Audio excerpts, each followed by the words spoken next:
মন্ত্ৰী ডাঙৰীয়া মহাৰাজৰ কি হৈছে মন্ত্ৰী ডাঙৰীয়া আপুনি ইমান নিপাত কিয় আপোনালোকৰ এনে অৱস্থা দেখি মই একেবাৰে অকেজী হৈ পৰিছো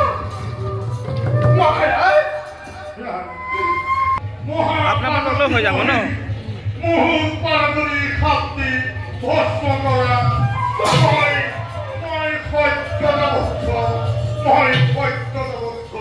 সত্যদাবদ্ধ স্বামী এইবোৰ আপোনালোকে কি কৰিছে মই একো বুজিব পৰা নাই গুলি পাতি কওকচোন আপোনালোকৰ কি হৈছে ৰাণী মহাৰাজে কথাষাৰ ক'বলৈ টান পাইছে সেয়েহে আমি ক'বলৈ ৰাণী আজি পৃথিৱী ধ্বংস হ'ব এইবাবে আমি এক মহাযজ্ঞ